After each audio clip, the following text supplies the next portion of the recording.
we're golden. Hello, hello, everyone, and welcome in for another episode of the Something Always Nothing podcast. I'm your host, Grim, and joined me with today is my co-host, King. Jesus, bud. Hey, welcome in, Yeah. everybody. Welcome in, Say hi to the chat. folks. Welcome Yeah. in. You want to tell everybody what we got on the slate for today, bud? I sure as heck do. But before I do, I say, we made it to episode 2. You made it to episode 2. Yeah, everybody did. Everybody in chat who joined us. We all Yeah. made it, guys. Grim, Let's go. we didn't get canceled. I know, I'm shook. It didn't happen. I know. That was the biggest shock of all, that we didn't get flagged and taken down immediately. No, the pilot was a hit. People loved it.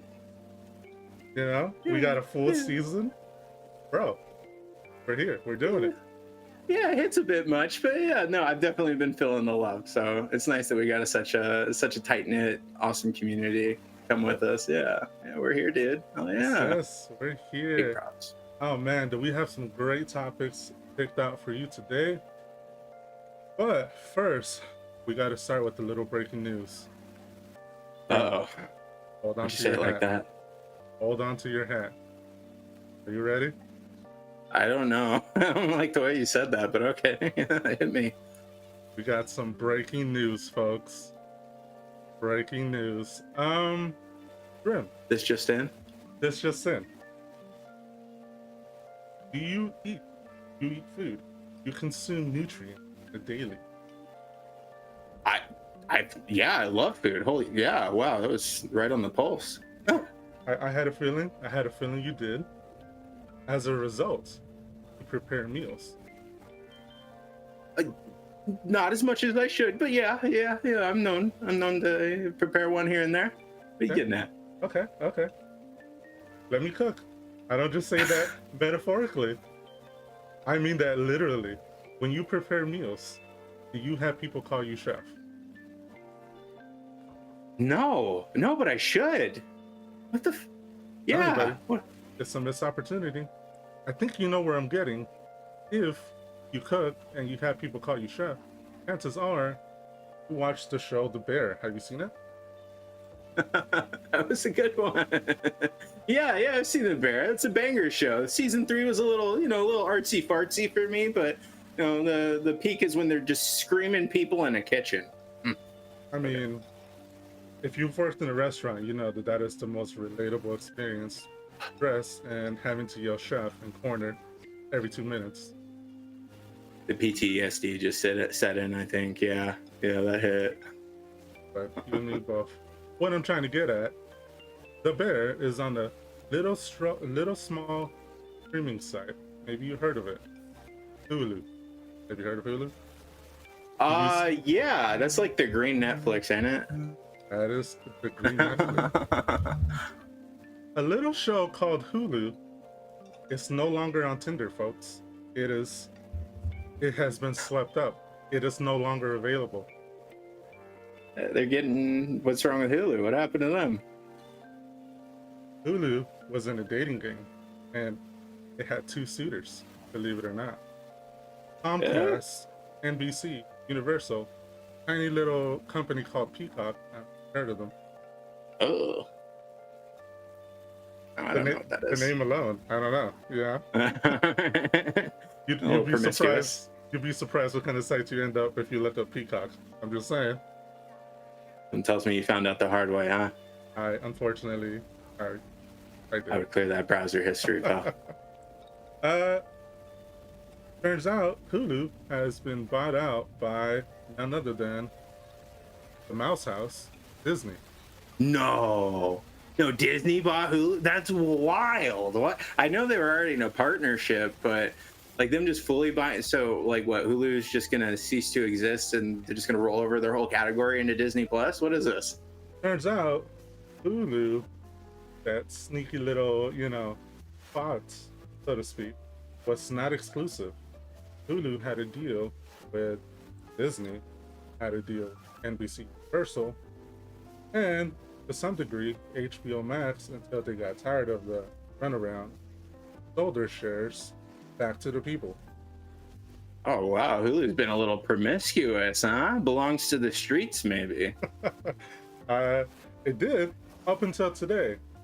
Hulu finalized its deal, or rather, I should say, NBC Universal finalized its deal to sell their share to Disney.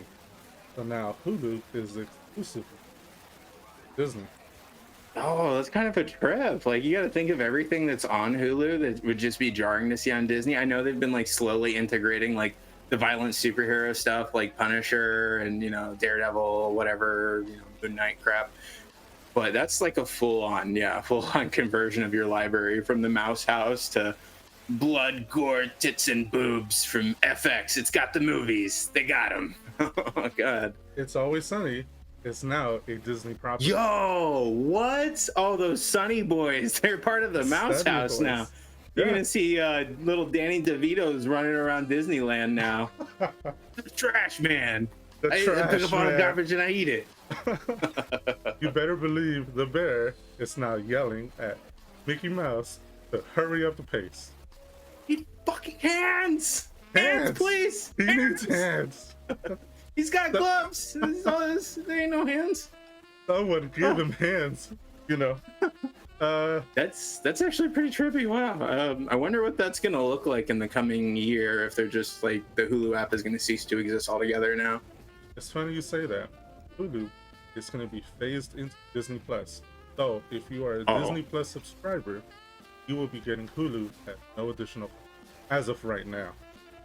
Oh, As of right now, there's no additional cost for Hulu. The prices may change.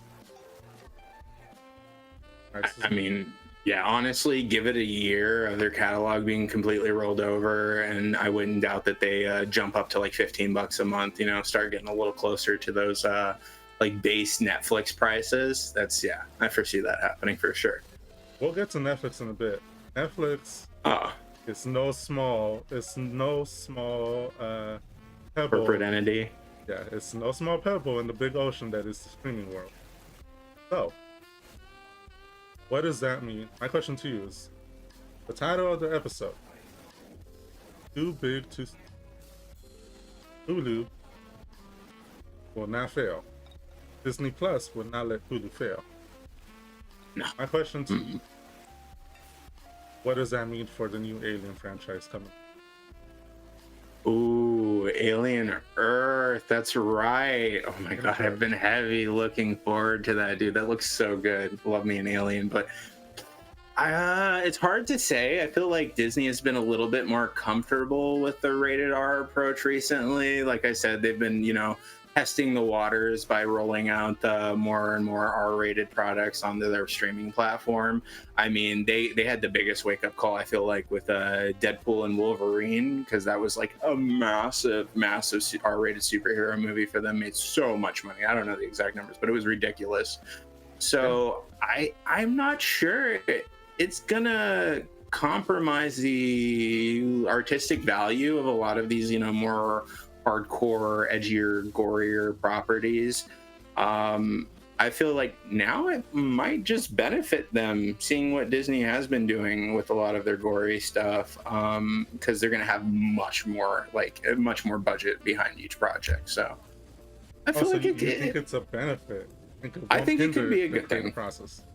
Yeah, I think it will be a benefit. I feel like they've been doing a good job at keeping their like R-rated stuff kind of separate from their, more typical Disney mainline, family crap. Yeah.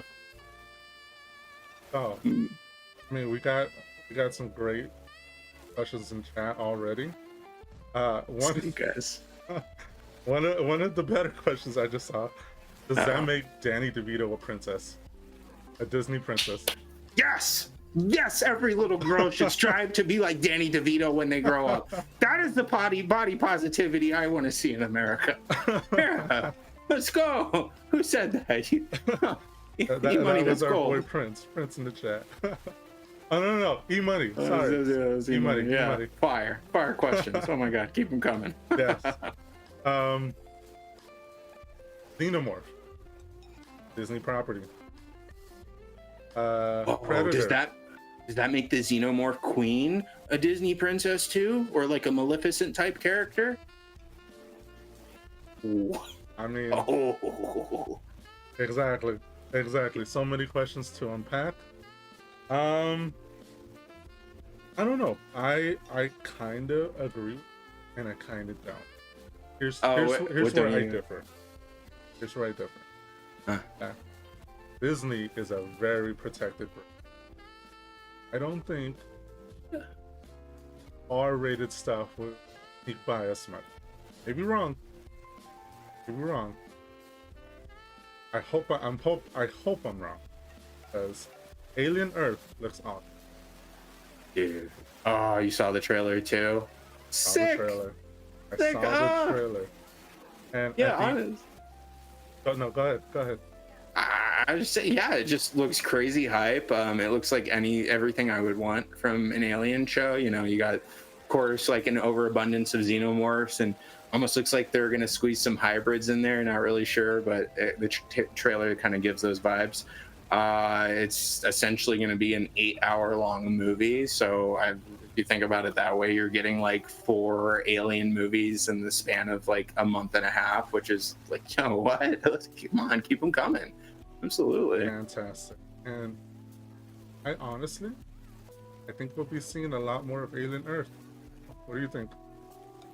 Well, hold on. I haven't seen the show yet, but if it is like as good as it looks like just from the trailer alone, then yeah. Oh my god, 1,000%. It'll get a sequel season. It'll probably get a movie spinoff. It's hard to call it a spinoff when, you know, like all Alien stuff is within the same universe and it's all kind of relevant.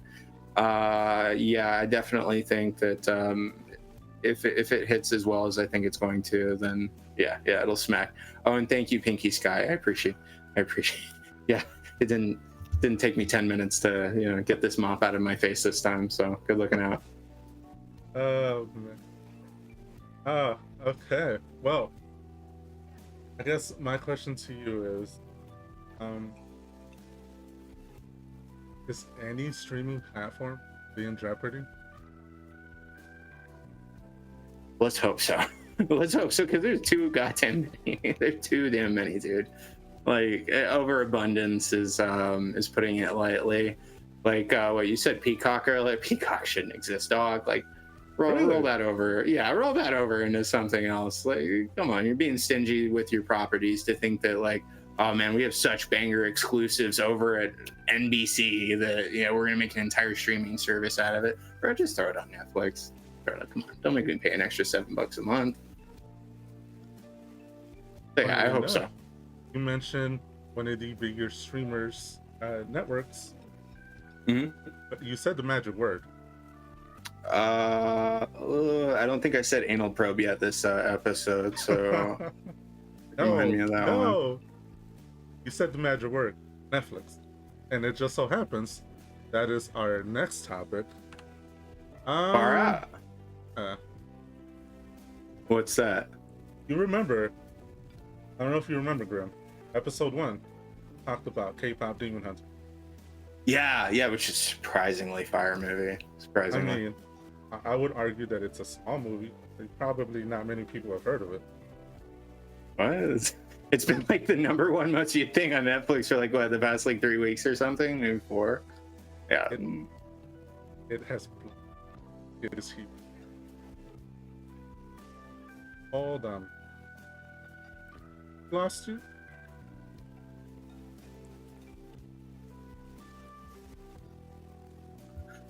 Hi. Back. You're back. All right, guys. We did that on purpose. We didn't want to disappoint you after the last technical failure of the first episode. So we're just gonna, keep them rolling. We're gonna make it look really convincing though, like it was, an accident. But that was totally intentional, guys. We are professionals here, okay? We are professionals. Gotcha. What'd you think? You were saying about Netflix and K-pop Demon Hunters, though. Netflix and K-pop Demon Hunters. Yes. Small little movie. Probably no one's heard of it. I will say though, in episode 1, we can roll back the tape. I was right. What about? I don't know if you've heard. There's a small rumor going around. They're getting sequels. That's kind of hype. That's actually kind of dope. Okay, I'm unironically excited for K-pop Demon Hunter sequel. Don't record that. Don't clip this.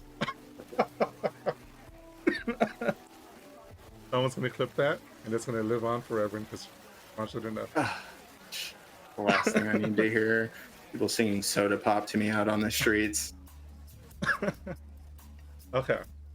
According to the Hollywood Reporter, yeah, they report on sorts of things.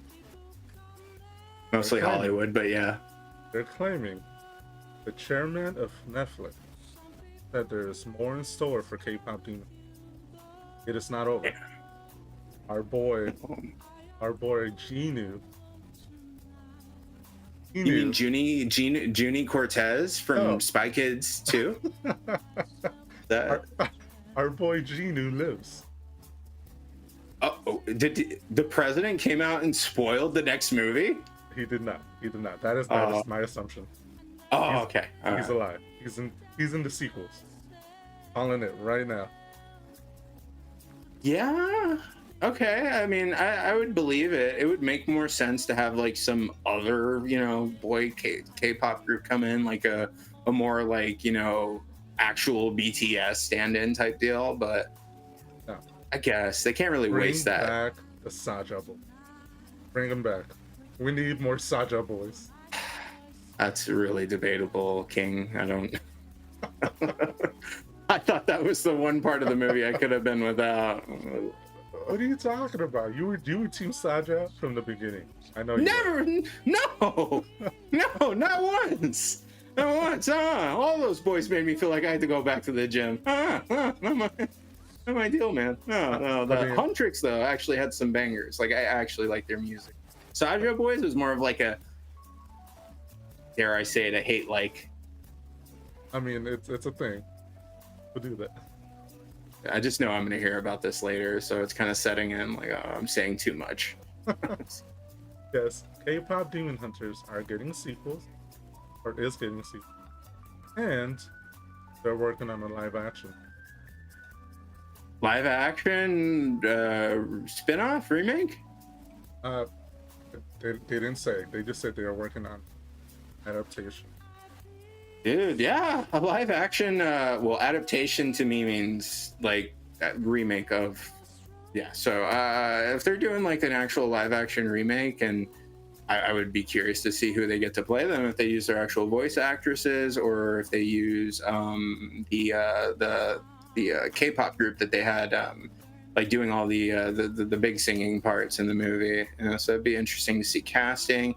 But yeah, I've heard the opinion that like Netflix kind of wasted a lot of money not putting that movie in theaters, and I kind of vibe with that. Yeah, I feel that. So like a live action adaptation remake, I think would make bonkers money. Smart move. Okay, hold on. You said Netflix potentially missed out on a huge opportunity. Yeah, no. If Netflix would have gotten off their butts and put that movie in theaters, would have made bankroll. I agree with you, but at the same time, I disagree. Well, your disagree caught me off guard, so explain. I disagree with you. Here's why. Okay. K-pop Demon Hunter. So those movies that watch it once, you're gonna watch it 1,000. I know I have. Well, you also have a family, and I'm a bachelor, so that might explain our intake of K-pop Demon Hunters. I did watch it twice. Exactly. Yeah, exactly. It is fantastic, and so happy to be getting adaptation. Yeah. I wonder if they'll actually original. That's my question. I'm pretty sure they'll use the songs from the soundtrack. A bigger wasted opportunity, especially Golden. Was what? Especially Golden would be a missed Oh my opportunity. goodness. Yeah. Oh, Golden would kill live action. That's still my favorite song in that whole original soundtrack. And for a guy that doesn't listen to any K-pop like on the regular, like I drive out when I hear it on freaking a Fortnite emote or on the radio, but it's not like build up in my Spotify or anything. So it means a lot coming from me is all I'm saying. Listen, but it's soda. Okay, it's soda pop. I'm never gonna let that down. I'm just gonna stop mentioning it because I realized in the first episode I think I said those words like 6 or 7. Yeah. So I'm just gonna take that one out of my vocabulary for a few months until this all blows over. But since we're on the topic of K-pop demon, since we're on the topic of Netflix, I think we got to give the people what they came here for. What's that? Arguably the greatest Sandler movie of all time. Oh, what are you doing, Grim? What are you doing? You mean product placement cash grab? Is that what you? I have no idea what you're talking about. That's crazy. What movie do you mean? The best movie of all time, Happy Gilmore 2. Ah, gosh, I thought you were going to talk about Billy Madison. This sucks. Billy Madison? Okay. You know what? Keeping the head on. Keeping the head on. Good look for you. Good look for you. Little Sandler hat. That's actually dope. This is actual Sandler merch, by the way. Shout out to my father-in-law. Fresh. Live, he did not disappoint. Oh, gotta cross that one off my bucket list for sure. I think Sandler live would, no doubt, be legendary. Sandler recently, though. Okay.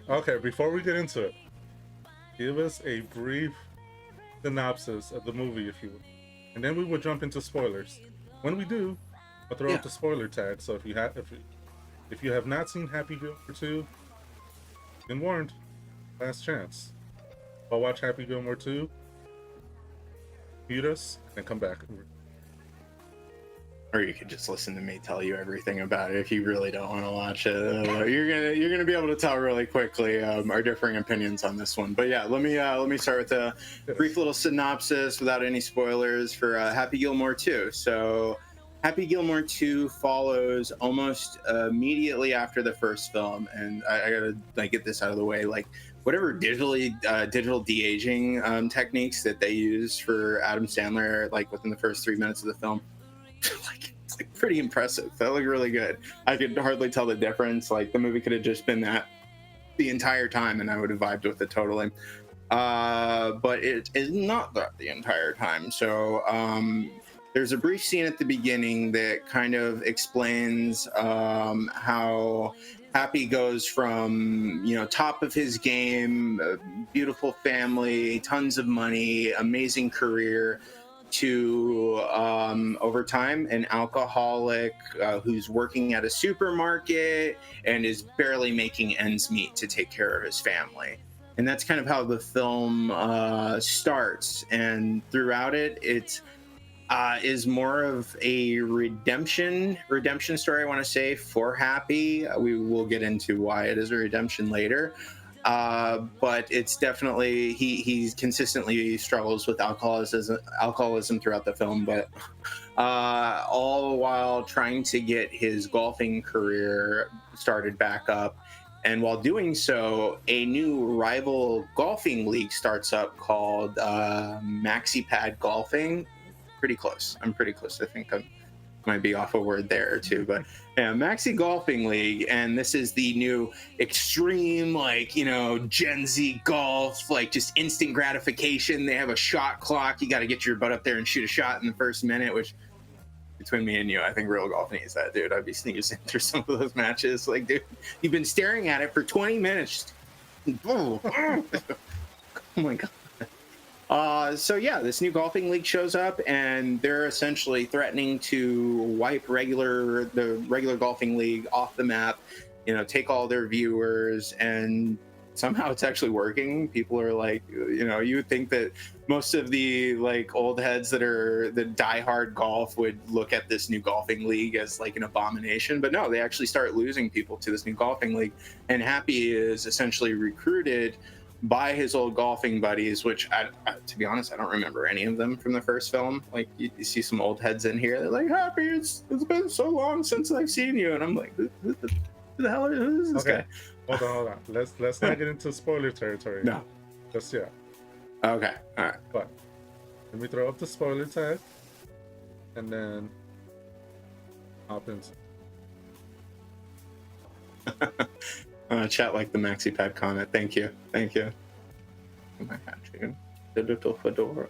All right, spoiler tag is up. Now, before we really dive into Happy Gilmore 2, yeah, I get your first impression. Was it the movie that you thought it was? Okay, so my first impression, like first time watching it, absolutely not. No. I am not sure what I was expecting from a Happy Gilmore follow-up, but definitely something with a different tone than this one started with. So no, not exactly. But how do you follow up like a classic banger like Happy Gilmore? I just don't think. I'm so glad you asked. I'll tell you how they followed up. They killed the wife. I didn't see the spoiler tag. In the first 3 minutes, the first 5 minutes of the movie. Spoiler tag is up. Up. Yeah, but oh my God, yeah, that was, what the hell? It got so dark so fast. It's like, okay, this is Happy Gilmore 2? This is Happy Gilmore 2. This is Sad Gilmore 2. This is okay. For those that have watched the movie, they killed the wife in the first, I would say, 5 minutes of the movie. Dog, you're giving them too much credit. She was in there for like 3 minutes, if that. Like opening credits included. I was shook. I definitely wish she would have been in it. I think her Virginia presence. Was her name. Yeah, they killed Virginia in the first 3 minutes of the movie. Julie Bowen, fantastic actress. She was from Modern Family. If she looks familiar, she's Modern Family. Still blows my mind. Like she doesn't look like she's aged a day.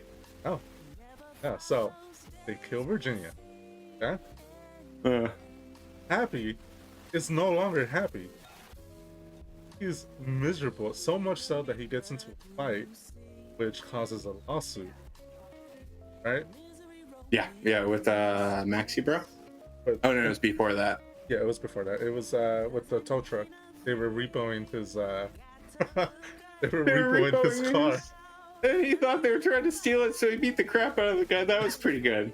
I would say for like the first 10 minutes of it, besides the wife just getting unceremoniously killed by a golf ball that he hits during his prime, like I thought like the first 10 minutes was pretty solid. Yeah. So, as a result of the lawsuit, he can no longer afford his house, cars. Grandma's house. Yeah. Grandma's house. The house that they tried to save the entire first movie.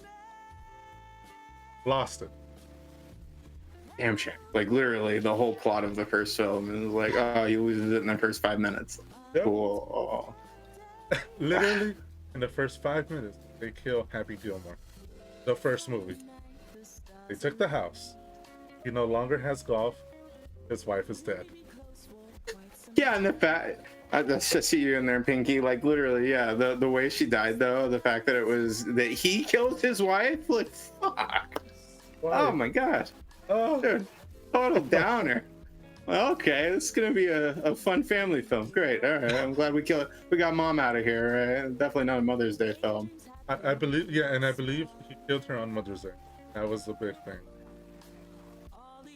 Was it? Okay, all right. I missed that part. Maybe it wasn't. They do reference it at the end of the movie.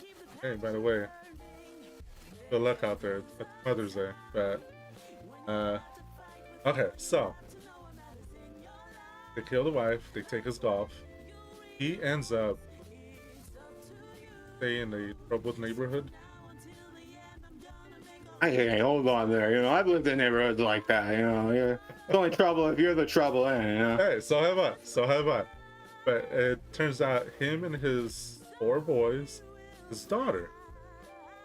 His daughter in the movie is played by his real life daughter. Vienna? Vienna. Vienna Sandler. Yeah. No. Sunny Sandler. Oh, Vienna was the other one. Okay. No.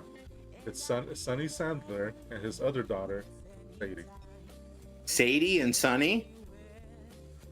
Points for originality down a little, but okay. I respect it. He found a theme and he stuck with it. He found a theme. Hey. Don't hate on themes, okay?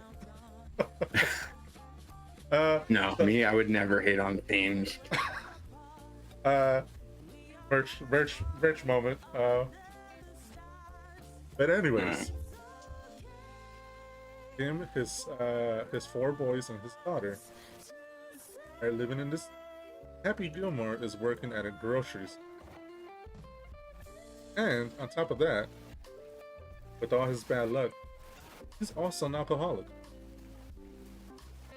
I don't know if you call being an alcoholic bad luck, but I mean, I said on top of his bad luck. oh yeah, fair. He's also an alcoholic. The boy likes the juice, yeah. Don't we all? Don't we? And then while there, his daughter's ballet coach. Yeah, his daughter's ballet coach. That's his wife, ain't it? Yeah, played by his real life wife, Jackie. Her real life. Jackie. Yeah. That would have been like Amber Lynn. She looks like one. I don't know what that means. The ballet coach is played by his real wife, Jackie Sandler. She tells him, "Hey, your daughter has skill. There's a school in Paris. They're saving a spot for her. Here's a catch: $75." Was it only 75? I thought it was like 300 or something. Oh, it was right? like for 4 years. Oh, that's right. It's stacked. Yeah.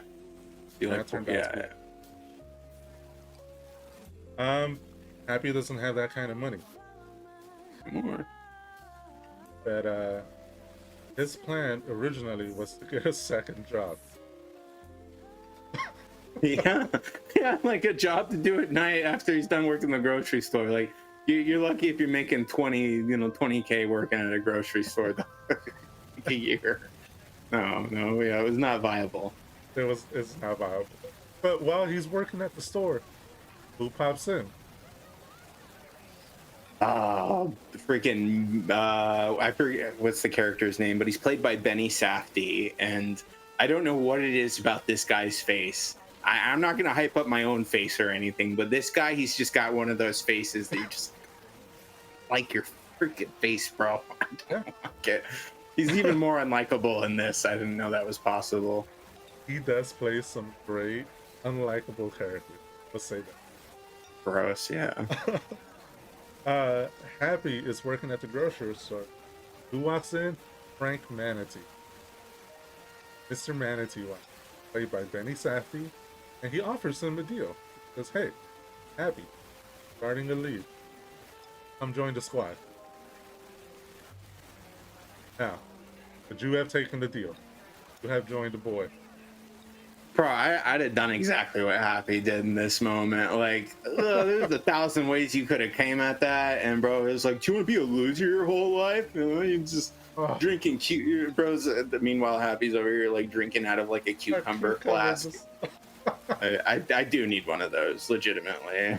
They had some good. There's some product placement in this film. I was like, you're actually onto something there. There is a lot of placement in the movie, but I will say the best product placement. All the flasks that Happy used. By far. I think that'll be the one thing on this film that we vehemently agree on, is that we both need some like cucumber and toothbrush flasks for sure. Toothbrush. Oh, I forgot about the toothbrush. All right. Oh my god, that's actually genius. Oh. Yes. But no, I wouldn't have taken that deal. Not from Benny Safdie of all people. He's probably a really nice guy in person, but Yeah, I think E Money in chat said it best. He's got a very punchable face. Has a very punchable face. And Happy does just that. Turns off the cameras for 90 seconds, and he throws Frank in the lobster tank or the crab tank. Yeah, I thought that was pretty funny. Like his screams were like annoying enough for me to get joy out of his pain. So yeah, my question is, how did you hear him? How did you hear him scream underwater? oh shit, I didn't think about that. Maybe this movie was made for me. I really involve a lot of logic in my watching of this film.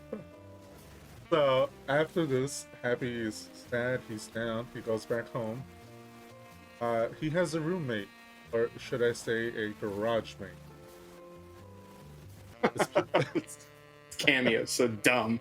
So it dumb. was. This movie, by the way, is filled with so many cameos.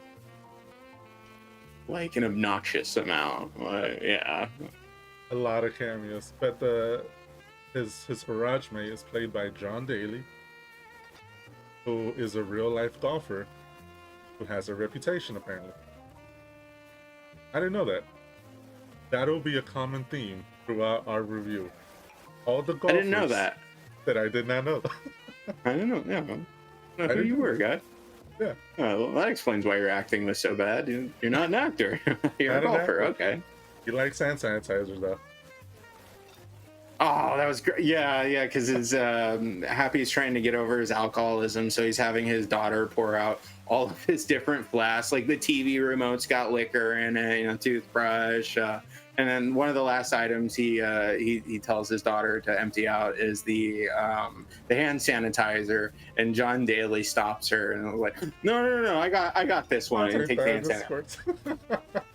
It's actual hand sanitizer. It's like, okay, that elicited a little chuckle from me, but it was more of a sympathy chuckle. Bro's dreams hand sanitizer apparently.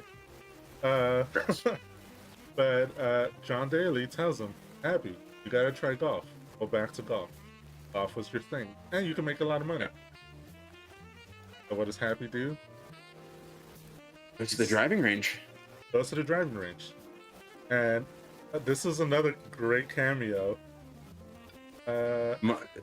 Second best one, I think. John Lovitz. John Lovitz. Legend, dude. Legend. Love John Lovitz. He's so good. Legendary. I love it's me some Lovitz. Do you mind? Do you mind? This is like a little joke you used to do on SNL like 30 years ago, and like most of the kids watching this movie aren't gonna know who the hell this guy is, but I'm happy to see. Yeah, he runs into John Lovitz, and turns out Happy's got skills. Still does. Never lost him. Yeah, Happy still got it, but he tries his luck. Before that, he goes to tries doing a round of golf, and he gets paired up with the three young people. Which the only one I really knew out of those three that he gets paired up with, because he goes to the golfing course just to see if he still got it, and he gets paired up with Eric Andre was the most prominent out of the three of them, which is always awesome to see him. I wish he would have been in the movie more, but he had a nice little role. But yeah, he just bites it so bad. Bro is just doing dog water at the course. That was honestly that montage of Happy just golfing with Eric Andre, Margaret Qualley, and I forget the other actor's name, but White Man number 3. Yeah, number 3. That whole montage, Happy just missing at every golf ball. Fantastic. So they could have very easily milked this for the entire film, because this whole segment is literally just Sandler being Sandler. Like, there's a whole little montage of just Sandler noises, him messing up a swing and hitting himself or hurting himself. Like, it's just like classic. And that absolutely, yeah, that was awesome to see. It was a little heartwarming, but yeah, I'm glad that they didn't milk it for the whole movie. It's the Sandman being the Sandman. Being the Sandman. Okay. All right, Sandler Stan. Okay. Following that, he gets invited to, or he goes to meet the actor from the first movie, poor manager. Right? He gets on the open, gets onto the golf tournament. Yeah. So that's he goes to the golf headquarters, like the country club where like the golfing elites are. That's mainly where the cameos of like well-known golfers presides, and it's a lot of faces that if you're not into that world, you're just gonna look over them and go back to looking at Sandler and seeing what he's doing. But there's a few other good cameos hidden in there, like the server. Oh, I just remembered. Before we get to that, Yeah. Happy gets into a DUI with the golf cart. The DUI, yep, at the golf course. We almost skipped over this. This is a big part of the movie. The DUI leads Happy to having to go to AA. Right? Mm-hmm. Who's at AA? And Who is hosting the AA meetings? None other than Ben Stiller, playing his returning character from Hubie Halloween, Mr. Hal. Mr. Hal. Actually, if you recognize him from the first one, he played the caretaker, and in this one, he's in charge of AA. He's the boss now. And Hal recognizes him and does not make it easy for Happy. Hal turns out to be an even more terrible person. Still amazingly horrible. Yeah, amazingly. Makes him do front work. If they don't like what he says, he makes them work. Right? Freaking clean his house and pigeon droppings and squirrel crap out of his gutters and stuff. Well, illegal? Can you do that? Which we find out later in the movie. It's heavily frowned upon. One of the people, I will say, in the meeting is his other daughter, Charlotte, played by Sadie Sandler. Sadie, okay, that was the other one. That his two daughters. Yeah, she's pretty cool. I surprisingly liked both of the daughters. I didn't think that they really held the movie back in any sort of way. Like, their acting was fine, and I don't think that either one of them had enough relevance on the plot. Besides his daughter, the one he's trying to get into school. So yeah, Sadie's cool though. She's cool in this one. I mean, this movie is filled with so many, and I will people related to one of Happy's boys, or is the son of Rob Schneider, right? Yeah. I've heard another subtitle for this film called Happy Gilmore 2, Nepotism Days. I mean, these kids got connections, I mean, their parents do.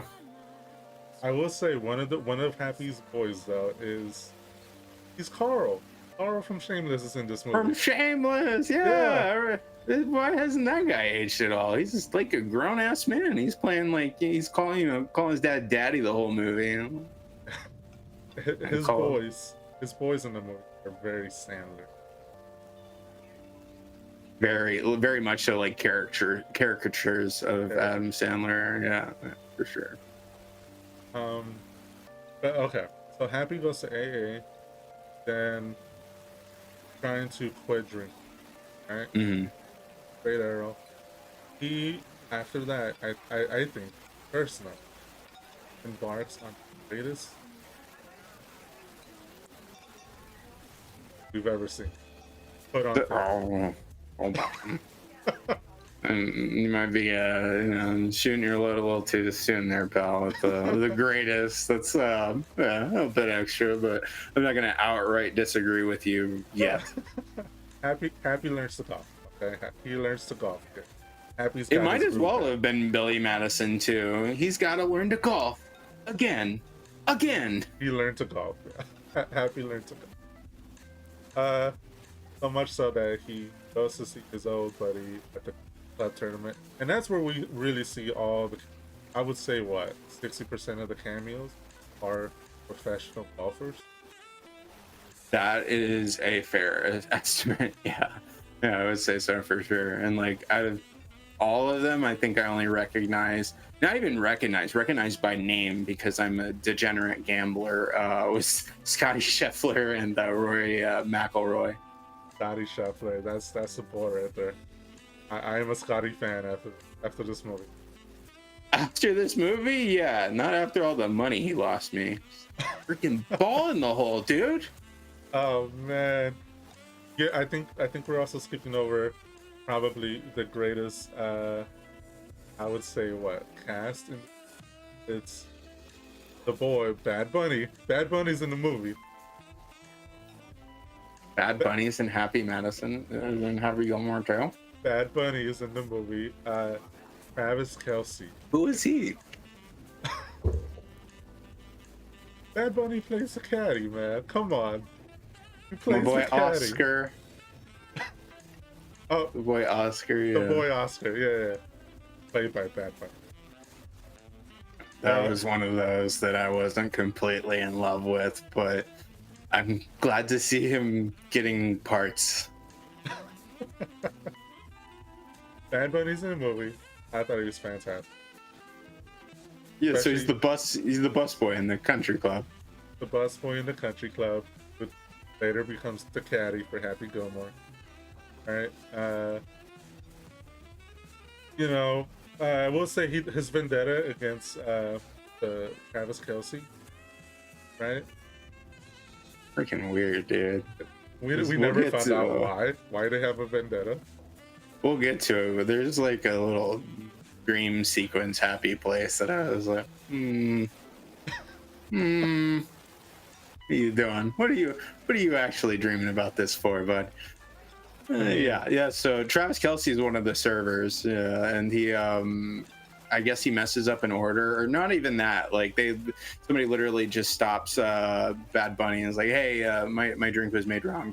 Can you go ask them to make another?" And Would you he like goes some and tells. breadsticks? Yeah, I was like, I'm not a server, dude, but do you want some breadsticks? Oh, yeah, would you like some breadsticks?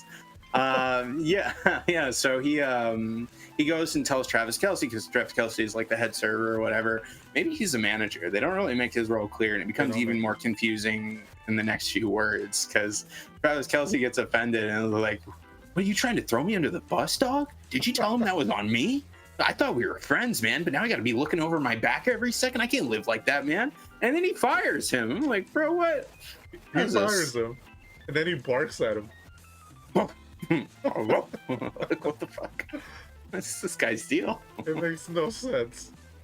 Travis Kelsey's character needs a spin-off. I need to know more about that man. What's his deal? What's he on? We need the lore. Why are they beefing? Why was Travis Kelsey so mad at Bad Bunny? So aggro, right? Bro is juicing or something, I swear. Yeah.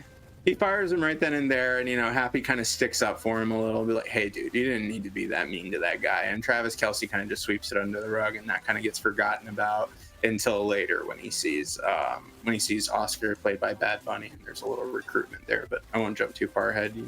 No. So Happy ends up on the golf course. Lo and behold, he forgot his caddy. He goes to try to recruit his previous caddy from the first film. Will Zalatoris. Will Zalatoris. Is he a real golfer? So when I was looking up cameos, because I wanted to see just a concise list of how many people are actually in there, and it was jam packed. And weirdly enough, Will Zalatoris showed up in the golfer cameo. So we need to look back at that again, but maybe he really is. In which case, pretty crazy he would go from making the first movie, if that is the same actor, and then decide to start a golfing career off of that, or even maybe before, and then he blew up. It's kind of crazy, but yeah, finds his old caddy. Yeah, he's no longer a little, or Will Zalatoris is no longer a little caddy. He is now a full-fledged golfer who has a vendetta against Happy for the first film because of the first film. Right. What does he say? As like he's telling Happy like I can't be your caddy. I'm actually playing with you tomorrow, so Yeah. I'm like looking forward to it. And Happy's like, oh dude, that's gonna be so cool. I can't wait. Blah blah blah. And I think he says his name wrong, like Adam Sandler does as he's walking away. And he calls him Blondie. oh, Blondie. He's Blondie. My name's not Blondie, you son of a bitch. And I remember everything you did to me. I was like, God damn. Okay. There was like small moments like that just kind of hit me out of nowhere when I would be in this like sort of phase, like, oh God, what is soulish cash grab I'm watching? What is this garbage? And then just something I would come out of nowhere and be like, why am I enjoying this? yeah, I know. Soda pop all over again. Oh God, soda pop. So Happy's in the tournament. He's killing it. He's doing, just freaking home runs for golf. I don't know what you would call that. He's doing amazing. All right.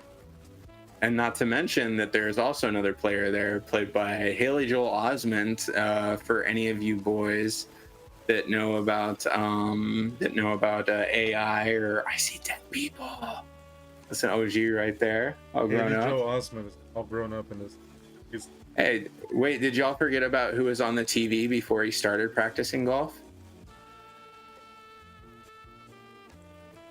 I'm not sure I remember who was on the TV. Who was on TV before Happy started practicing golf that that inspired him to get back in it. Well, listen, Pinky, don't leave us waiting. Cameron Boyce. Oh yes, they did a tribute to. Oh yeah! Oh my God! I totally forgot about. I've seen this movie 4 times now, and I think I heard somebody mention it before, and I still missed it. But yeah, that's a fire tribute. Oh my God, low key, because he was in a few Adam Sandler movies, right? It's been a fat minute, but Grown Ups. Oh, he was. Yeah, it was the grown. Yeah, that is pretty cool. I'm glad they did that. That's that was very sweet. And I know he passed a few years ago now, right? Dang, dude, to go out so young too. Very young, very young. Well, I'm really glad that they gave Bro his proper tribute. Yes. And now he's, if he wasn't already before, he's for sure immortalized in film throughout all time. So it's great to see certain people get their just dues even after they're already long gone. So that's very heartwarming. Thank you for reminding us about that one, Pinky, because that would have went right over my head. I missed it every time. Well, to be fair, once again, there are a lot of cameos. Many cameos. Going back to Happy though, Dolphin, right, he's killing it. Goes back to his AA meeting, court mandated. Mm-hmm. Who shakes him? Who rocks him? Hal. Hal rocks him. My boy Ben Stiller. Ben Stiller. I mean, he went from making Severance to Happy Gilmore to starring in Happy Gilmore too. I was like, I mean, a little. He was arguably, he played a villain. Was he a villain in this movie? Yeah. I mean, obviously, I think he was a better villain than Ben Safdie, but like that's not saying much.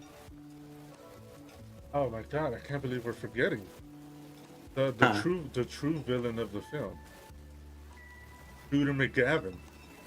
The boy, they brought Shooter back. Little did you know, he has been in an insane asylum for the past 29 years since the first film. He never got over it, and that was the most believable, best performance of the movie for me. Unironically, like I disliked a lot of things about it, but like Shooter McGavin, Christopher McDonald coming back to reprise the role. I haven't seen Bro in anything since that Drake Bell superhero movie he did. So it was a really nice return to form. Like that dude, he could always make me crack up. Like you eat pieces of shit for breakfast. Shooter is back, and he drops that line. for a second time. They do in the movie. They drop the line for a second time in the movie before But that, duking it out at the cemetery. but that's we're jumping ahead there with Shooter. So we start with him in the insane asylum. He's at a hearing, trying to get out. You know, get I forget what they call that, reprieve. Yeah, just trying to get released. So he's pleading his case, and they're kind of poking at him, like, you know, well, if you were able to get out tomorrow, you know, how would you react if you saw Happy Gilmore again? And Bro's like, I would wave, maybe not. Nodding's okay.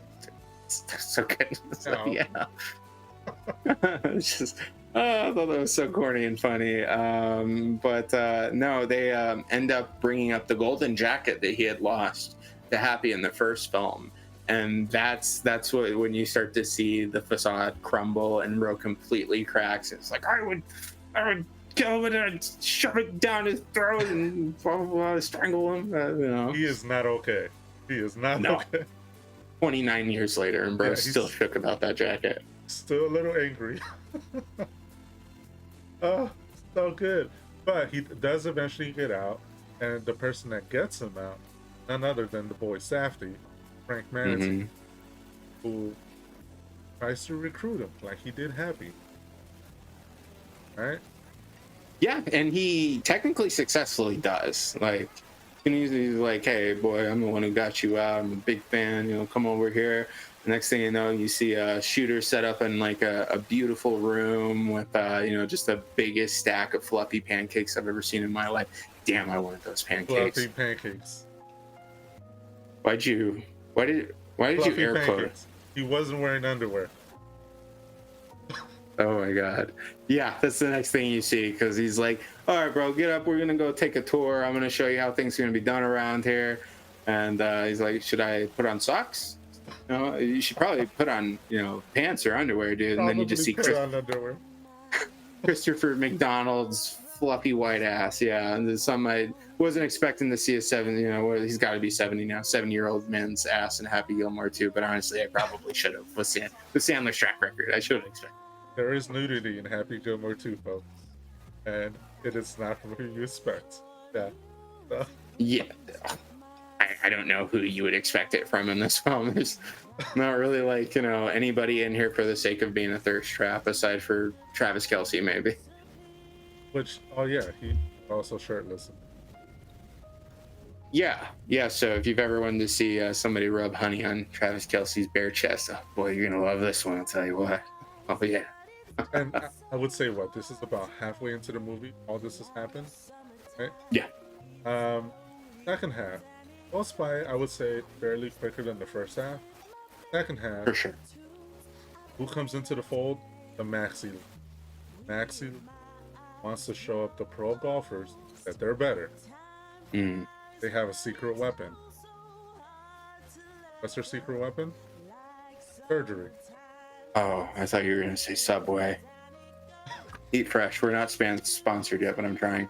We're not. We're not sponsored by Subway. Yes, their secret to success is surgery.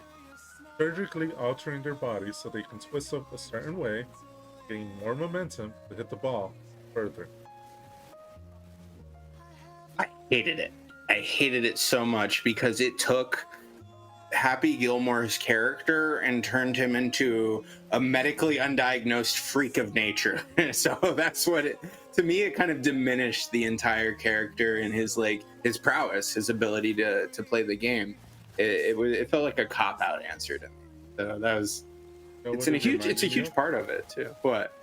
Santa Claus 2, where Tim Allen gets replaced by evil Santa Claus. Santa Claus starts to make the army of the toy men. Yeah. Oh, okay. All right. I see. What a weird parallel, but why does it work? Yeah. It's a deep cut for all the millennials out there. Yeah, those nutcrackers were nightmare fuel. I remember it very vividly. Terrifying. But surgery is the answer to the Maxi League how to be happy, because they hate golf. They hate it so much they want to change golf. They want to make it better. They want to make it faster. They want to make maxi golf. Maxi pad golf. Yep. And so what do? They challenge the OGs.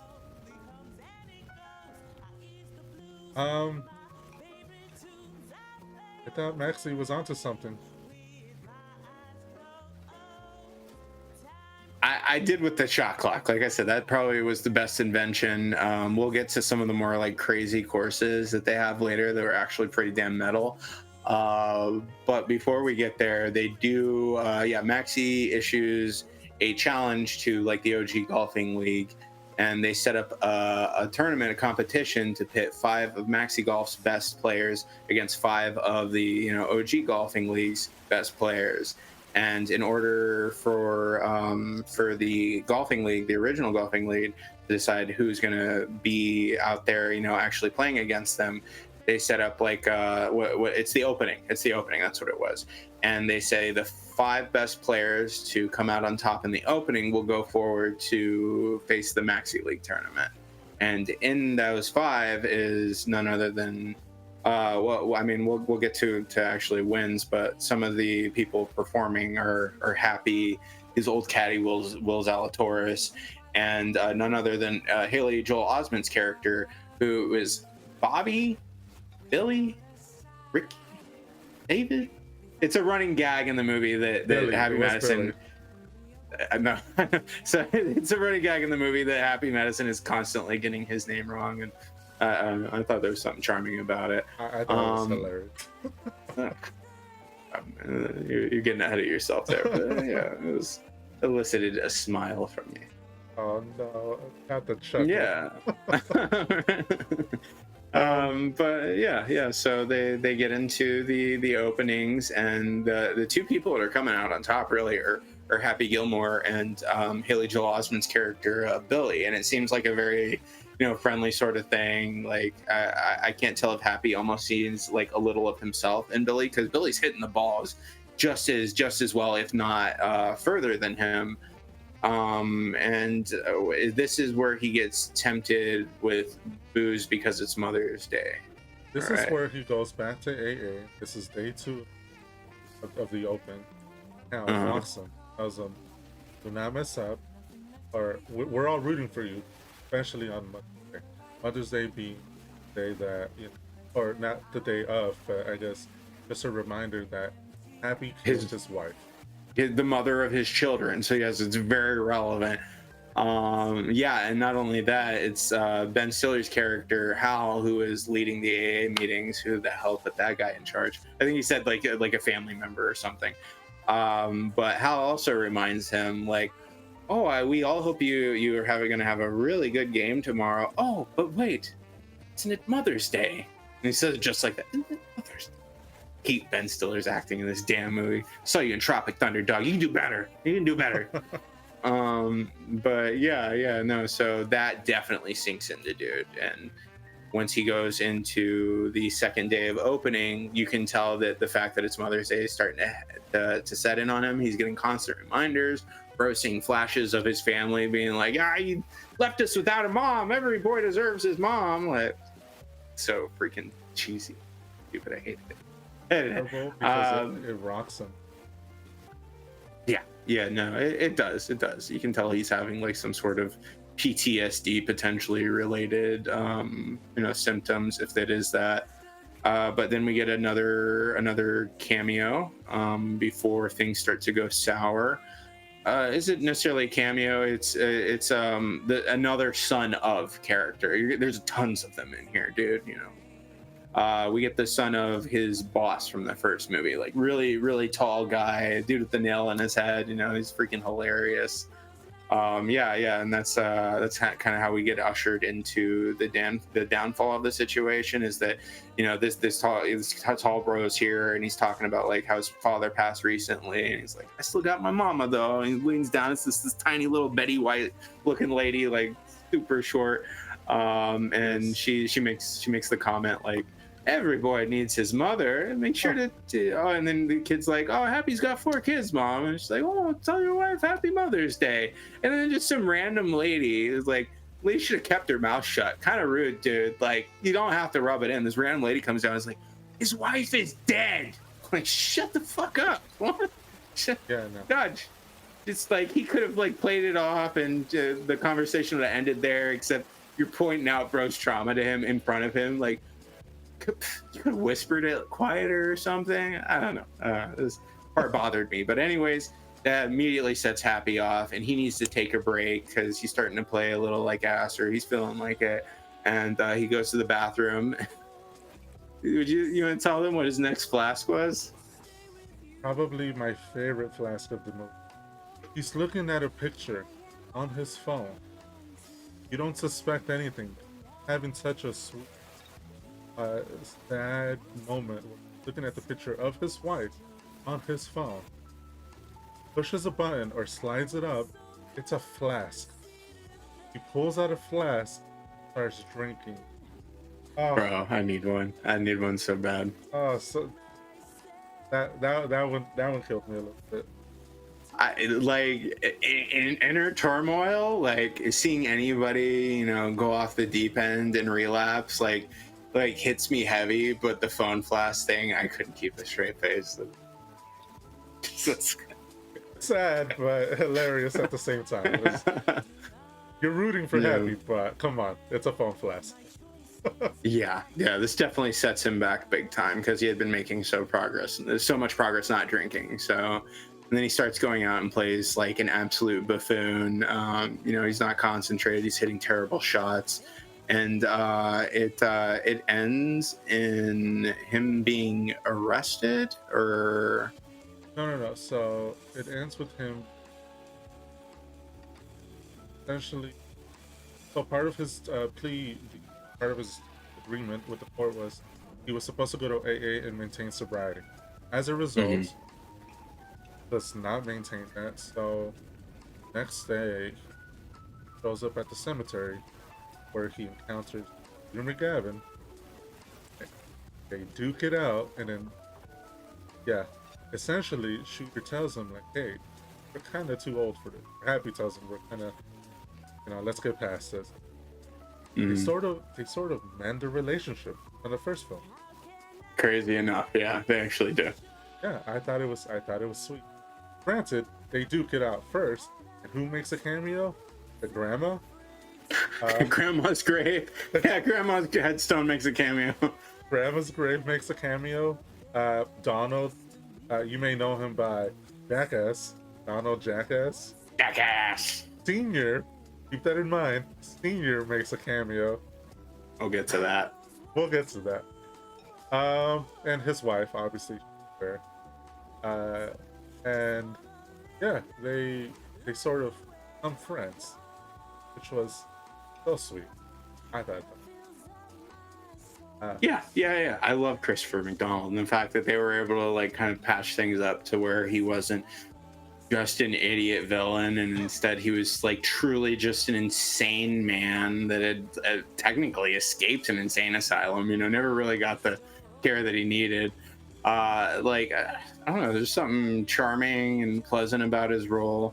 Maybe it was the nostalgia. Like, I feel like if my score is going to end up higher than a 1, it's going to be nostalgia based. So yeah, Christopher McDonald definitely tickled that bone. So yeah, they somewhat make amends, and they recruit Shooter over from Maxi League after the Benny Safdie, what was the Frank Manatee. After Frank Manatee shows Shooter McGavin the process that he's been doing with the Maxi League golfers and the surgery, and he goes over this whole origin story with a character that was like played wonderfully and very sparingly by Nick Swardson, and they show like a flashback from the 50s about a guy who wasn't keeping up on his debts, or he was like messing around with bets at golf ranges, and he gets a shoe shoved up his ass by none other than DJ Khaled. I'm gonna feel bad if that's not actually DJ. That's actually him, right? I'm about 70% sure it's DJ Khaled. Now I'm like 60% sure, so we're gonna say it's DJ Khaled anyways, just to save face. DJ Khaled. Yeah. So he gets a shoe shoved up his ass, and I guess it severs a cord in his near his spine. His ligament. It was a ligament that gets A split, ligament. which allows A ligament him to that gets hit the ball further. yeah, like twist. Oh god, I thought I pulled something just trying to do it. You know, it sucks. But yeah. So they show the whole origin story of like how people like Happy are able to hit balls. So as soon as I saw that, that's what diminished like Happy's character to me. Is like, oh, okay, so he's just a freak of nature that had like ligaments splintered or whatever when he was younger that gave him the ability. But yeah, after Manatee shows Shooter McGavin and all this stuff and shows him the new golf course, Shooter McGavin's completely like abhorred. He's like, I won't be a part of this garbage. This is this is a affront to golf. Blah blah blah. He's a true diehard. He's a true diehard. He said, I quote, "It's an abomination." It's an abomination. Fire.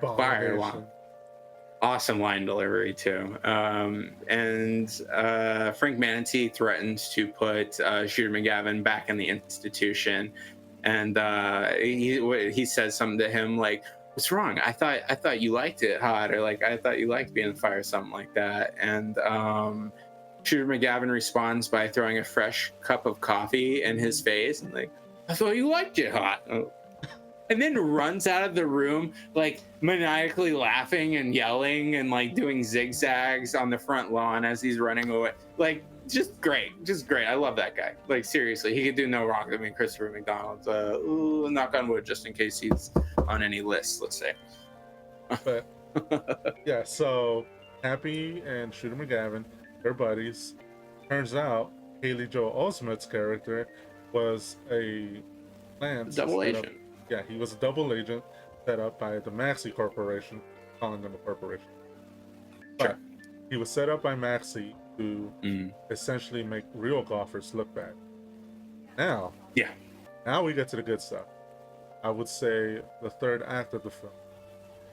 Regular golfers versus the Maxi League. Yeah, the good stuff.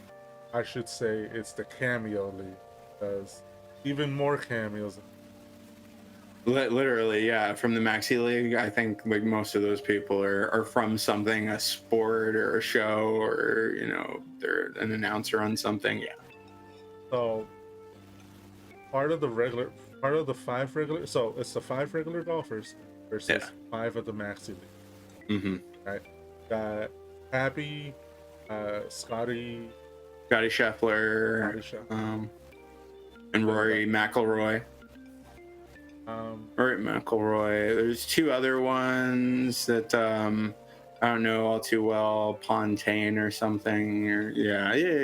Either way, I know like the 2 biggest ones out of there were definitely Scheffler and McIlroy.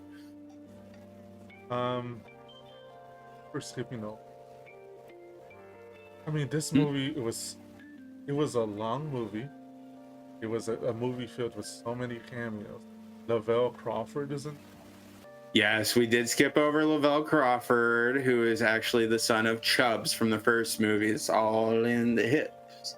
All in the hips. Yeah. The son of Chubbs is in this movie.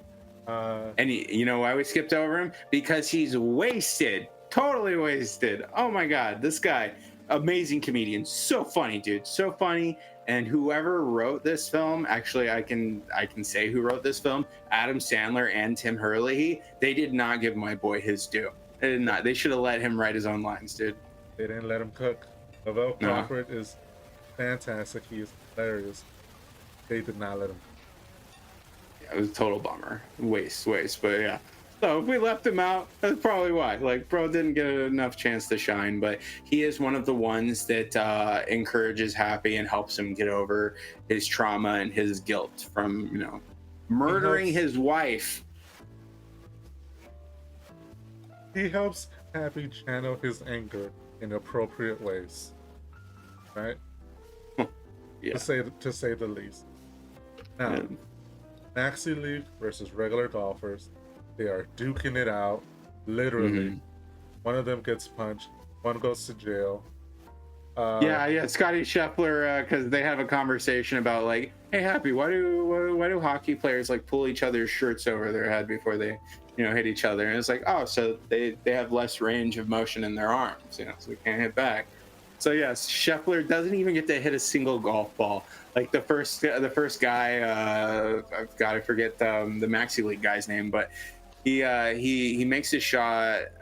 Does he? No, yeah, he makes his shot, and then they all make the shot. Yeah, they all make the shot. He approaches Scheffler and is like, "You smell like my stepdad." It's just a dumb crap like that. They would just catch me off guard, and I'd be like, okay, all right. But yeah, and then as Scheffler's going up to take his first shot, bro was like, miss it. So Scotty just turns around and does the good old NHL, pulls that shirt over and knocks the guy out. Just whams on Not only does he get eliminated from the tournament, but is sent almost immediately to jail. Like right away, he's just in county the next time you see him. But to watch the match, by the way, he's still able to watch. Yeah, okay, that's another thing. Like they're just allowed to watch live television in their county jail cell. Okay, but suspension of disbelief. It's a Sandler-verse film. Let's Goose Fraba. Now, they make it to the finish line, right? Yeah. Shooter McGavin comes in clutch. One of the guys gets injured, regular golfers, so they sub in Shooter McGavin. The boy is back. Badass. The boy is back. The guns are back. Yeah, he makes a pretty hard shot too, and he makes it on the first try. So it's really cool. I like that little bit of redemption for him. Now we're at the end of the movie. Mm-hmm. Once again, so many cameos, guys. We cannot stress how many cameos. Do we want to do the big one before we get to the finale? Yeah. Drop the big one. Yeah. Oh, dude. Okay, so. I think out of nowhere we hear "Hey, jackass!" and camera pans over, and it's none other than Eminem. Is it Eminem. Marshall Mathers is the son of the jackass guy. Eminem is in the movie. What the fuck? Yeah, dude, what? That was so random to me. I didn't see that coming in a million years. I wouldn't have dreamed of it. But it was. You gotta admit though, he goes out like a G. Okay, so he's starting crap with Happy, and then the boys come in, Happy's sons, and they try to square up with Eminem, and immediately bro's like, what? There's more of you? I'll take you all on, bro. You don't know what this is, like Detroit. Oh, so not there yet, but so the boys, they group up on Eminem and they pick him up and they yeet him into the nearby little lake area, and almost immediately there's alligators in the lake that start swarming, bro. And Eminem's still just being Eminem there. And it's like, what? You want some? What? There's more of you? I'll take all of you out. And as they're like piling onto him, bro's just, dropping blows on these alligators. Yeah. Detroit. Detroit, dude. He had me at Detroit. Why do you have to say it like that? So yeah, normally what I thought would have been like a waste of a cameo, it worked for me. It was so dumb, it just worked. I thought it was the best cameo of the film. It might be. It might be. Yeah, actually. The best cameo. Yeah. He's the son of the jackass guy. Oh, so good. What a throwaway role too from the first one. I didn't even remember the jackass guy. I had to go back and watch the first film after I watched the second one for the first time. What the hell are they talking about? So Eminem is murdered. Those kids committed murder. They threw that man in there, and they never have to pay for that. It's even confirmed that he's dead later. he does. There is confirmation on that. I would say at best they're accessories. The real murderers were the crocodiles or the gators. That's the argument of did the man with the gun kill you, or did the gun kill you? It was the alligator. The alligator committed murder. It was both, Abe. Bro. Okay. Now we're at the, I would say, climax of the film. It is Haley Joel Osment versus Happy Gilmore. It is the last shot of the play, I would say. I'm trying to stick to sports references. Mm. We're at the bottom of the 9. Okay, bases are loaded. Haley Joel Osment, I forget his character's name. Billy. Billy makes a shot with the help of Frank Manatee. Right? They're on So yeah, so he makes the last hole is on like a sort of platform that is actually like imbalanced by weight. So if you step on one side of the platform, the other side raises, kind of like a seesaw. and it turns out when it comes to Happy's, it moves, it rotates. Right? Oh, yeah, but that's after they're on it. So what Haley Joel Osment misses his first shot. He gets the ball on there, and then it rolls off, and then he has one of his assistants step on it, and when his assistant is stepping on it to use it as a counterbalance for him to make the shot, it gets on there, but then the assistant almost immediately, the caddy almost immediately gets off, which ruins the shot, makes the ball fly over, and then that's when Frank Manatee has to step in and is like, no, I have so much riding on this game, like I'm gonna go in there, I'm gonna make sure you get the shot. So then he lines it up for him, puts his foot down, and Billy makes it, but now he's at like 5 par, I believe, par 5. And Happy is at 3, so he's got to make his. He has to Billy make might a shot and under shots. Yeah, an under 2 shot.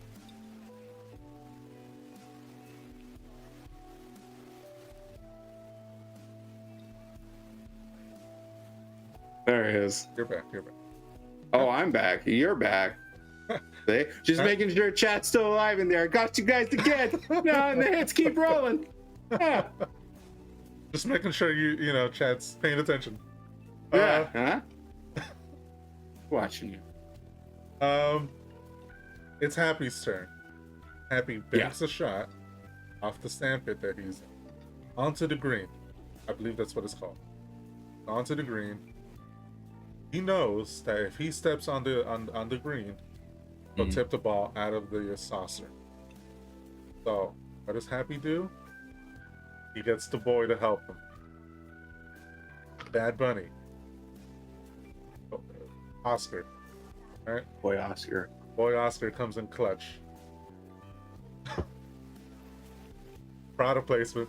Yes. Call me Subway. The boy Oscar comes in clutch, helps Happy. They counterbalance the saucer. Right? This is actually kind of like that one. It, weirdly enough, had me like holding my breath a little, like. There are real stakes in this film, guys. If Happy loses this tournament, he has to join the Maxi League. All right. So he gets Oscar's help to counterbalance the plate. Step by step, they maneuver. Right when Happy's about to make the shot, Frank Manatee is not like that. Frank starts to spin the turntable. Right? He asks Oscar, hey, pass out, don't get sick. Happy does not make the shot. Yep, and he becomes a crippling alcoholic again, and his whole life is ruined. And the most depressing ending to a Sandler film. No, so you're right. He actually, he barely misses it. Yeah, he doesn't make the shot. He comes close. But who comes in clutch again? The boy Oscar. Oscar passes out. It's so stupid. It shouldn't have even worked. It shouldn't have been allowed. But like the Maxi League screwed themselves by not having any like actual rules. So yeah, Oscar passes out, and his weight hitting the platform causes the ball to just bounce right in the hole, winning them the game just like that. Yeah, that's it. Happy won. But something we left out was the stake was if Happy loses, he joins the Maxi League. If Happy wins, Frank Manatee has to give up his car, which is his electric BMWs, I think, right? Rolls Royce. Electric Rolls Royce. Right? He's got to buy Oscar a restaurant, and he has to close down Maxi League. He has to shut down Maxi League, and he has to pay for his daughter's ballet school, which was the whole plot of the film. Literally the whole point of this movie. Yeah. So That in a Yeah, nutshell bro. Yeah. was Happy Gilmore too. Yeah, bro wins. He gets his, nice new Rolls Royce. He's actually happy now. He's seeing the force ghosts of all the past characters, including Chubbs and fucking Eminem up there, recently dead, and just recently murdered. And the last thing he sees is his wife saying, like, "You're gonna be okay." Be okay. And then one of those sad, dad rock white guy songs starts playing, akin to "Carry On My Wayward Son," and that's how the movie closes out with him about to drive away. But He's oh shit, this is after he puts his daughter on the plane. That's yeah, goodbye to his boys, who mm-hmm. are they're in a mime band. Yeah, a mime singing group or something. Singing band. And he's like, guys, it's not how mimes work. And he's like, they're like, yeah, that's what's gonna set us apart from the other mimes. So dumb, dude. But on that Rolls Royce suicide doors. Yeah, no, seriously. And then so he gets his kiddo off to Paris so she can finally be in that program that she wants to be in. No, so she can dance ballet. And his sons are going with her, to just be there, and that leads into our ending of him driving away in the Rolls Royce, but then he notices, it's freaking battery's dead, dude. So yeah, it actually ends with him having to walk God knows how many miles with his golf bag and the dad rock playing in the background, and yeah. I love the dad rock. Hopefully you stayed until after the credits. There is an end credit scene. Do you remember? I've watched this movie 4 times and I don't remember the end credits. Frank Manatee, right? Turns out he gets sued because his drink, the Maxi Energy drink, gives people bad breath. Gives them gingivitis, and something new called tongue rot, which is the most disgusting thing I've ever seen. And this actually definitely calls back to throughout the entire film, like they're constantly commenting on how bad this dude's breath smells. And to be fair, I don't know why I have something against Ben Safdie, but he kind of looks like he just has that kind of breath anyways.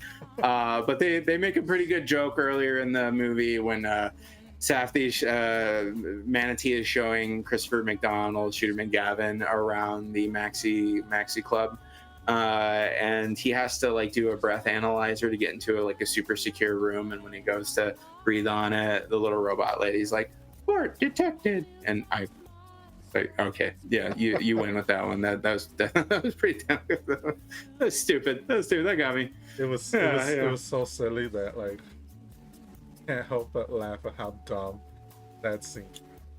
Which was at least 30% of this film for me, and I want to say that another 20% was depression, and the other 50% was just cringe. Cringe. A lot of it was, I will say. But so that about wraps up the Happy Gilmore 2 in a nutshell. So many cameos. My question to you. So many cameos that in fact that we skipped over. So many big ones. So many pro athletes. So many Kid Cudi is in them. Right? Reggie Bush. For 5 seconds, bro. Kid Cudi is an FBI agent at the very end, which, okay, let's do that real quick, too, because Hal, actually, the one leading the AA meetings, has actually had somebody who's been a plant inside of the support group that he's been running, and little does it turn out to be Sadie Sandler, who has been kind of like a support for Happy while he's been in AA this whole time, and Adam Sandler goes to speak up for her when Hal is just kind of, just being freaking evil dickbag levels of mean and rude to this girl. And then she tells him like, "Hey, you don't need to stick up for me." And then like talks into her shirt, and the next thing you know, freaking FBI are kicking down the door. Kid Cudi, with his 5-second cameo, is one of the FBI agents telling how to get down. Bro goes and steals Adam Sandler's sobriety coin and dips, and that's the last you see of Hal, is him running down the street with an angry mob of AA meeting people and FBI agents chasing him down the street. Meanwhile, one of the guys who's like new to the AA meetings is cracking open a bottle of vodka to get energy to chase him. Okay, yeah, you relapse, bro. You get it. How it's gonna be in Happy Gilmore 3? God, I hope not. They better do something better with. They need to do something better with his character, because he kind of felt like he was in there just to be in there, kind of like how a lot of the cameos felt. All these cameos were in there just to be in there.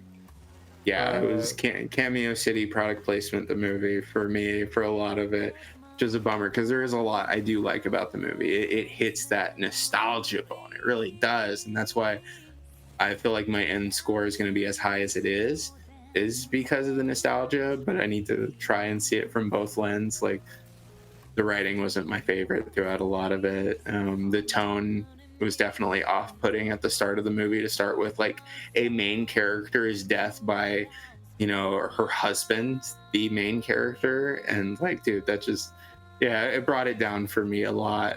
The film would have definitely benefited much more from the performance of the actress from the first film, Virginia. His wife was Virginia. Yeah, Modern Family. Oof. Family. We got so many cameos in this movie that I want to get your final thoughts. But before I do, I want to ask you, who was your favorite character? My favorite character is my boy Shooter McGavin, Christopher McDonald. I thought he had some of the most cringe parts, especially there's a scene where he's like obsessing about the shoe up the ass story that Benny Safdie tells him. And like, Manatee's trying to tell him like, yeah, so it's actually from this, severed ligament. And bro's like, so the shoe in the ass. It's the shoe that gave him the ability to be so good.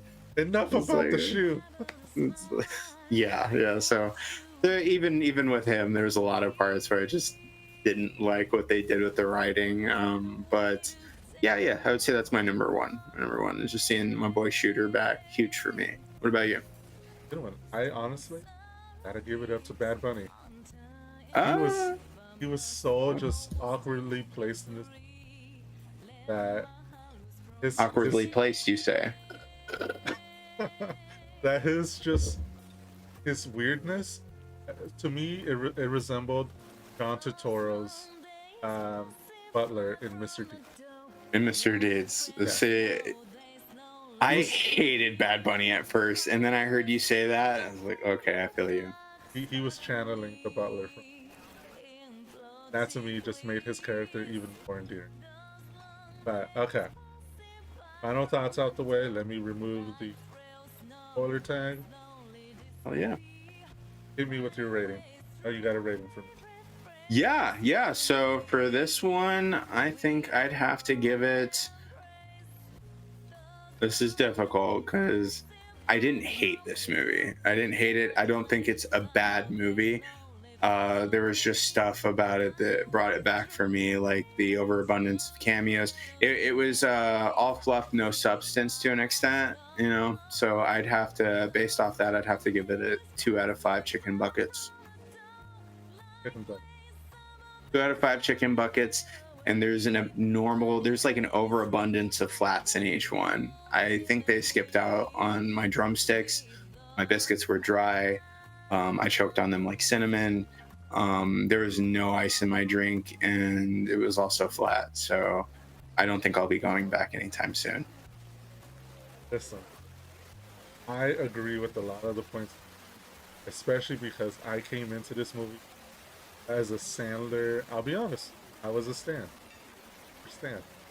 And to me, there's like close to 30 movies Adam Sandler, and I love every single one. even the terrible ones. And I gotta be honest, Happy Gilmore 2, not at the top of the pack. That being said, I gave K-pop Demon Hunter 4 out of 5 chicken buckets. I'm giving Happy Gilmore 3 out of 5. Wow. Yes. Okay, I wasn't expecting that from you. But I will say, I will throw in a case of Maxi Energy drink. Why does that feel like it diminishes your score? Like it No, goes down. Like you no. added gingivitis to your order, and now, like you're not going to see the repercussions now, but next week you're going to wonder what the hell you did wrong. Sergeant White, look at look, you're already getting bashed for your ratings. I'll be honest. If it weren't for all the cameos in the movie, which 80% of them I did not know, I am not a sports guy. I should be. I am not a sports guy. I recognized all the big ones. So, 3 out of 5 chicken buckets. I will stand by that. I thought it was fantastic, based solely on nostalgia. Substance lacking. And I know I'm gonna get a bunch of heat because I gave K-pop Demon Hunters a bigger rating. But I love Adam Sandler. I will say that. I love Adam Sandler. Chat says you're wrong. They say you're not a real Sandler stan. Try harder. Bro, product placement. Product placement. Yes, that is my rating.